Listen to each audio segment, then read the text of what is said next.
സംവിധായകനും ഫെഫ്ക ജനറൽ സെക്രട്ടറിയുമായ B ഉണ്ണികൃഷ്ണനെതിരെ case. നിർമ്മാതാവ് സാന്ദ്ര തോമസിന്റെ പരാതിയിൽ എറണാകുളം സെൻട്രൽ പോലീസാണ് എഫ്ഐആർ രജിസ്റ്റർ ചെയ്തത്. ബി ഉണ്ണികൃഷ്ണനാണ് ഒന്നാം പ്രതി.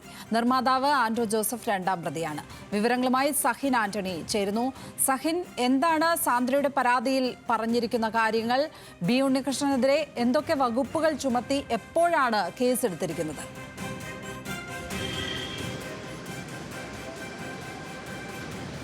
എറണാകുളം സെൻട്രൽ പോലീസാണ് ബി ഉണ്ണികൃഷ്ണനെതിരെ കേസെടുത്തത്. അതായത് മുൻപ് സാന്ദ്ര തോമസ് ഒരു പരാതി പ്രൊഡ്യൂസേഴ്സ് അസോസിയേഷനുമായി ബന്ധപ്പെട്ട ആളുകൾക്കെതിരെ നൽകിയിരുന്നു. അതിൽ പോലീസ് കേസെടുത്തിട്ടുമുണ്ടായിരുന്നു.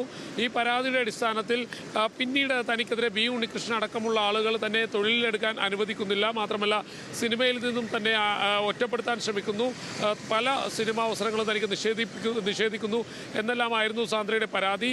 ഈ പരാതി മുൻപ് പോലീസ് സ്റ്റേഷനിൽ കൊടുത്തിരുന്നെങ്കിലും പോലീസ് അന്ന് കേസെടുക്കാൻ തയ്യാറായില്ല. ഇതേ തുടർന്ന് സാന്ദ്ര തോമസ് കോടതിയെ സമീപിക്കുകയായിരുന്നു. കോടതിയുടെ നിർദ്ദേശപ്രകാരമാണ് ഇപ്പോൾ എറണാകുളം സെൻട്രൽ പോലീസ് കേസെടുത്തിരിക്കുന്നത്. ബി ഉണ്ണികൃഷ്ണൻ കേസിലെ ഒന്നാം പ്രതിയാണ്. രണ്ടാം പ്രതി നിർമ്മാതാവായിട്ടുള്ള ആന്റോ ജോസഫാണ്. ഈ രണ്ടുപേർക്കുമെതിരെയാണ് അതായത് ക്രിമിനൽ ഗൂഢാലോചന അടക്കമുള്ള വകുപ്പുകൾ ചുമത്തി എറണാകുളം സെൻട്രൽ പോലീസ് കേസെടുത്തിരിക്കുന്നത്. നേരത്തെ ഞാൻ സൂചിപ്പിച്ചതുപോലെ തന്നെ ഈ സാന്ദ്ര തോമസ് മുൻപും എറണാകുളം സെൻട്രൽ പോലീസിൽ പരാതി നൽകിയിരുന്നു. അന്ന് ഈ പരാതിയുമായി ബന്ധപ്പെട്ട് കേസെടുക്കാൻ പോലീസ് തയ്യാറായിരുന്നില്ല. പിന്നീട് സാന്ദ്ര തന്നെ കോടതിയെ സമീപിക്കുകയും ചെയ്തു. കോടതിയാണ് സാന്ദ്ര തോമസിൻ്റെ പരാതിയിൽ കേസെടുക്കണമെന്ന് പോലീസിന് നിർദ്ദേശം നൽകിയത്. സാന്ദ്ര തോമസിനെ കഴിഞ്ഞ ഏതാനും നാളുകളായി നിർമ്മാതാക്കൾക്കെതിരെ പരാതി നൽകിയതോടുകൂടി സാന്ദ്ര തോമസിനെ ഒറ്റപ്പെടുത്തുകയായിരുന്നു.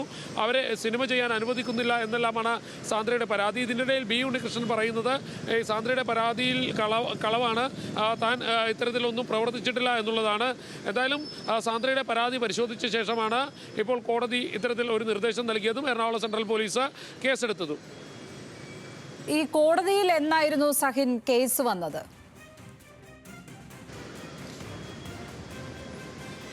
ഒരാഴ്ച മുൻപാണ് ഇത് സംബന്ധിച്ചവർ കോടതിയെ സമീപിച്ചതും എറണാകുളം സെൻട്രൽ പോലീസിന് കോടതി നിർദ്ദേശം നൽകിയതും. ഇപ്പോൾ എറണാകുളം സെൻട്രൽ പോലീസ് കേസെടുത്തിട്ട് ഒരാഴ്ച പിന്നിട്ടിരിക്കുന്നു. 16-ാം തീയതി കൊള്ളിച്ചാണ് എറണാകുളം സെൻട്രൽ പോലീസ് ഇത് സംബന്ധിച്ചുള്ള കേസ് രജിസ്റ്റർ ചെയ്തത്.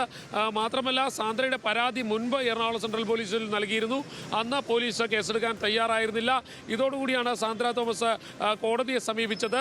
എന്തായാലും കോടതി ഇവരുടെ വാദം ശരിവയ്ക്കുകയായിരുന്നു. ഇതിൽ കേസെടുക്കണം എന്നുള്ളൊരു നിർദ്ദേശം കോടതി പോലീസിന് നൽകുകയും ചെയ്തു. ഇതിൻ്റെ അടിസ്ഥാനത്തിൽ തന്നെയാണ് എറണാകുളം സെൻട്രൽ പോലീസിന് സാന്ദ്രയുടെ പരാതിയുമായി ബന്ധപ്പെട്ട് കേസെടുക്കേണ്ടതായി വന്നത്. സാന്ദ്ര പ്രധാനമായും ഉന്നയിക്കുന്ന ഒരു വാദം എന്ന് പറയുന്നത് തന്നെ തൊഴിലെടുക്കാൻ അനുവദിക്കുന്നില്ല, സിനിമാ മേഖലയിൽ തന്നെ ഒറ്റപ്പെടുത്തുന്നു, പലപ്പോഴും കൂട്ടം ചേർന്ന് ആക്രമിക്കാൻ ശ്രമിക്കുന്നു. ഈ പരാതി നിലനിൽക്കുമെന്നുള്ളതാണ് കോടതിയുടെ കണ്ടെത്തൽ. അതുകൊണ്ട് തന്നെയാണ് കോടതി കേസെടുക്കാൻ നിർദ്ദേശം നൽകിയത്. എറണാകുളം സെൻട്രൽ പോലീസ് കോടതിയുടെ നിർദ്ദേശപ്രകാരം കേസും എടുത്തിരിക്കുകയാണ്. ക്രിമിനൽ ഗൂഢാലോചന അടക്കമുള്ള വകുപ്പുകൾ ചുമത്തിയാണ് ആന്റോ ജോസഫിനും ഒപ്പം തന്നെ ബി ഉണ്ണികൃഷ്ണനുമെതിരെ കേസെടുത്തിരിക്കുന്നത്. ലക്ഷ്മി, സഹിൻ, നേരത്തെ നിർമ്മാതാക്കളുടെ സംഘടനയ്ക്കെതിരെ അതിലെ പല വ്യക്തികൾക്കുമെതിരെ സാന്ദ്ര കേസ് കൊടുത്തിരുന്നു. കേസുമായി മുന്നോട്ട് പോവുകയാണ് സാന്ദ്ര തോമസ്. അപ്പോൾ ഇത് പുതിയ പരാതിയാണ്. ആ കേസിന് ശേഷമാണോ ഇത്തരത്തിൽ ഒരു പ്രതികാര ബുദ്ധിയോടെയുള്ള നടപടികൾ ഉണ്ടായിരിക്കുന്നത്? എന്താണ് ആ പരാതിയിൽ വ്യക്തമായി പറഞ്ഞിരിക്കുന്നത്? അതുതന്നെയാണ്. അതായത് ഈ കേസ് നിർമ്മാതാക്കൾക്കെതിരെ കൊടുത്തിരുന്നു. അന്ന് പോലീസ് കേസെടുക്കുകയും ഇവർക്കെതിരെ പല വകുപ്പുകൾ ചുമത്തി കേസെടുത്തു. പിന്നീട് നിർമ്മാതാക്കൾ തന്നെ കോടതിയിൽ പോയാണ് ജാമ്യമെടുത്തത്.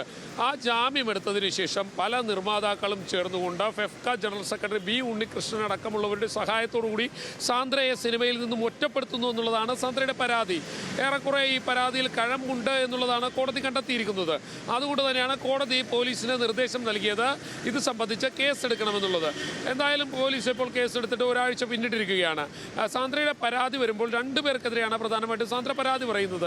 ഒന്ന് FEFKA general secretary B Unnikrishnan, cinema മേഖലയിലെ കരുത്തനായിട്ടുള്ള ഒരാൾ കൂടിയാണ് ബി ഉണ്ണികൃഷ്ണൻ. ഒപ്പം തന്നെ ആന്റോ ജോസഫ്, മറ്റൊരു നിർമ്മാതാവ് കൂടിയായിട്ടുള്ള ആന്റോ ജോസഫ്. ആ രണ്ടു പേർക്കെതിരെയാണ് സാന്ദ്ര പരാതി പറഞ്ഞിട്ടുള്ളത്. സാന്ദ്രയുടെ ഈ പരാതി പ്രധാനമായും സാന്ദ്ര മുന്നോട്ട് വയ്ക്കുന്ന ഒരു വാദം തന്നെ സിനിമയിൽ നിൽക്കാൻ അനുവദിക്കുന്നില്ല, തനിക്ക് അവസരങ്ങൾ തരുന്നില്ല, കിട്ടുന്ന അവസരങ്ങളെല്ലാം ഇവർ ചേർന്ന് നിഷേധിക്കുകയാണ്. ഏതെങ്കിലും ഒരു പുതിയ സിനിമ ചെയ്യാമെന്ന് കരുതിയാൽ ആരെയും കൊണ്ട് അതിന് അവസരം അവർ കൊടുക്കുന്നില്ല. പകരം അവരെയെല്ലാം ഭീഷണിപ്പെടുത്തുന്ന ഒരു സമീപനമാണ് സ്വീകരിക്കുന്നത്. മാത്രമല്ല സാന്ദ്രയെയും ഭീഷണിപ്പെടുത്തുന്ന ഒരു സമീപനം സ്വീകരിക്കുന്നു. അതുകൊണ്ട് തന്നെയാണ് ഈ പരാതിയുമായി മുന്നോട്ട് പോകുന്നത് എന്നുള്ളതാണ് സാന്ദ്ര ചൂണ്ടിക്കാണിക്കുന്നത്. എന്തായാലും സാന്ദ്രയുടെ പരാതി കോടതി പരിശോധിക്കുകയും പോലീസിന് കേസെടുക്കാൻ നിർദ്ദേശം നൽകുകയും ചെയ്തു. പോലീസ് കേസെടുത്തിട്ടുണ്ട്. ഇനി സാന്ദ്രയുടെ മൊഴി പോലീസ് രേഖപ്പെടുത്തും. കൂടാതെ ബി ഉണ്ണികൃഷ്ണൻ അടക്കമുള്ളവരുടെ മൊഴിയും പോലീസിനെ രേഖപ്പെടുത്തേണ്ടതായി വരും. സംവിധായകനും ഫിഫ്ക ജനറൽ സെക്രട്ടറിയുമായ ബി ഉണ്ണികൃഷ്ണനെതിരെയാണ് ഇപ്പോൾ പോലീസ് കേസെടുത്തിരിക്കുന്നത്. നിർമ്മാതാവ് സാന്ദ്ര തോമസിന്റെ പരാതിയിലാണ് Ernakulam central police FIR register ചെയ്തിരിക്കുന്നത്. ബി ഉണ്ണികൃഷ്ണനാണ് ഒന്നാം പ്രതി. നിർമ്മാതാവ് ആൻഡ്രൂ ജോസഫ് രണ്ടാം പ്രതിയാണ്. ഈ കേസിൽ തന്നെ സിനിമ ചെയ്യാൻ അനുവദിക്കുന്നില്ല എന്നതടക്കമുള്ള, പൊതുമധ്യത്തിൽ അപമാനിച്ചു എന്നതടക്കമുള്ള പരാതികൾ സാന്ദ്ര തോമസ് ചൂണ്ടിക്കാട്ടുന്നുണ്ട്. ഏതായാലും കോടതി നിർദ്ദേശപ്രകാരമാണ് ഇപ്പോൾ പോലീസ് FIR ഇട്ടിരിക്കുന്നത്. സഹിൻ ആന്റണിയാണ് കൊച്ചിയിൽ നിന്നും വിവരങ്ങൾ പങ്കുവച്ചത്.